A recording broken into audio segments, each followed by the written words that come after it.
So ito yung tutorial kung paano ko ito ginawa. Yung pumasok ako sa balde, tapos lumabas yung kakambal ko, hinahanap niya, tapos pagbuhos ko ay walang laman yung balde.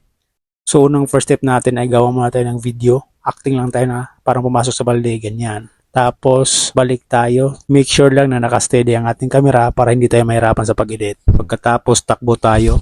Tapos parang hinanap natin yung kakambal natin. Tapos pagtingin natin sa balde, walang laman. Pagkatapos, punta tayo sa CapCut, tap add new project. Tap yung video na ginawa natin, tapos tap add sa lalim. Play lang natin yung video. Tapos, sa bandang pababa na siya, i-pause lang natin. Ganyan. Tapos, tap natin yung clip. Tapos, hanapin natin sa lalim yung freeze. Ganyan. Kung i-play natin, ito ang mangyayari. Ganyan. Naka-freeze siya sa ibabaw niya. Tapos, punta lang tayo sa unahan ng clip. Hanapin lang natin yung walang tao. Ganyan. Tapos, tap natin yung clip, split. Tapos i-delete natin yung nasa gitna na clip dahil hindi natin yung kailangan. Pagkatapos tap natin yung walang taong clip tapos i-freeze natin. Hanapin lang natin yung freeze dito. Yan.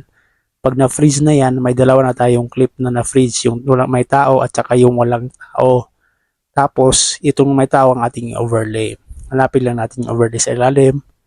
Yan. Pag na-overlay na yan, nasa ilalim na yan. Tapos hanapin natin yung remove BG. Tapos customize removal. Adjust lang natin ito na lahat into 1 para hindi tayo mahirapan sa pagkulay ng tao. Sa pagkulay ng tao nga pala ay dahan-dahan lang para maganda yung resulta. Yan, fast forward natin. Pag okay na, tap check sa ilalim. So ito yung resulta. Ma-adjust na natin yung tao na walang kasamang background. Maglagay lang tayo ng keyframe dito.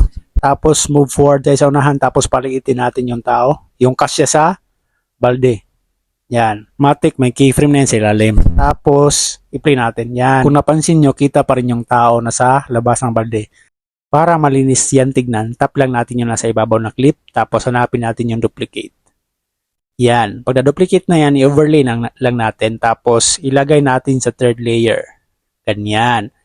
I-align natin. Tapos, play lang natin. Kung napansin nyo, wala yung tao, diba? Para makita yon, tap lang natin yung third layer na clip.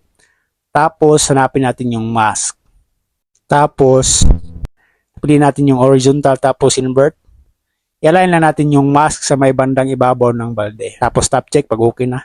Play lang natin. Boom! Nakapasok na. Sa puntong ito, tamang linis lang tayo para maganda tignan yung clip. Delete lang natin yung mga sobra. Ganyan. Tapos, delete lang natin yung CapCut, tapos export. Ito na yung resulta.